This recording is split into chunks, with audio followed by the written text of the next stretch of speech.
चंदगड तालुक्यातील आडकूर गावचे राहुल विजय कुंदेकर हे पत्नी सुवर्णा कुंदेकर यांच्या प्रसूतीनंतर डिस्चार्ज मिळाल्यानंतर सासू, 2 वर्षांचा मुलगा आणि 7 दिवसांच्या नवजात बाळासह कारमधून आडकूरला निघाले होते.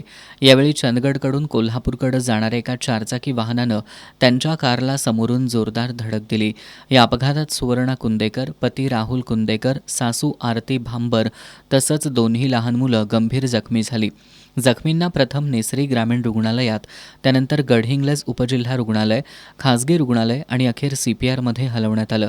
मात्र उपचार सुरू असतानाच शुक्रवारी पहाटे सुवर्णा कुंदेकर यांचा मृत्यू झाला. मृत्यूची बातमी समजताच आडकूर आणि नेसरी परिसरातील सुमारे 700 ते 800 ग्रामस्थांनी नेसरी पोलीस ठाण्यावर मोर्चा काढला. अपघात करणाऱ्या चालक स्वप्नील रवींद्र रानगे याला वेळेत अटक न केल्याचा आरोप ग्रामस्थांनी केलाय. आरोपीचं वैद्यकीय परीक्षण झालं नसल्याचा आरोप करत जमावानं पोलीस ठाण्यात घुसण्याचा प्रयत्न केला. आरोपीला तात्काळ अटक करा अशा घोषणांनी वातावरण तणावपूर्ण बनलं.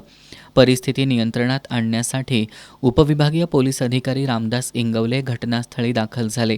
ग्रामस्थांनी सहाय्यक पोलीस निरीक्षक आबा गाढवे यांच्या भूमिकेवर गंभीर प्रश्न उपस्थित करत दोषी पोलिसांवर निलंबनाची कारवाई करण्याची मागणी केली.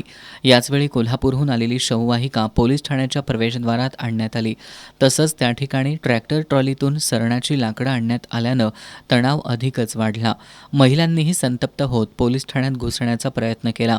अखेर पोलिसांनी आरोपीला अटक करण्यात आल्याचं आणि योग्य ती कारवाई केली जाईल अशी ग्वाही दिल्यानंतर जमाव काहीसा शांत झाला. या प्रकरणातील आरोपीची चारचाकी गाडी अज्ञात व्यक्तींनी जाळल्याचीही घटना घडली आहे. या प्रकरणाचा तपास हेड कॉन्स्टेबल सिकंदर तडवी करतायत. दरम्यान कारवाईत हलगर्जीपणा केल्याच्या आरोपावरून नेसरी पोलीस ठाण्याचे सहाय्यक पोलीस निरीक्षक आबा गाढवे यांची तडकाफडकी बदली करण्यात आली आहे. त्यांच्या जागी शाहूपुरी पोलीस ठाण्यातील सहाय्यक पोलीस निरीक्षक चेतन मसुगटे यांची नियुक्ती करण्यात आली आहे.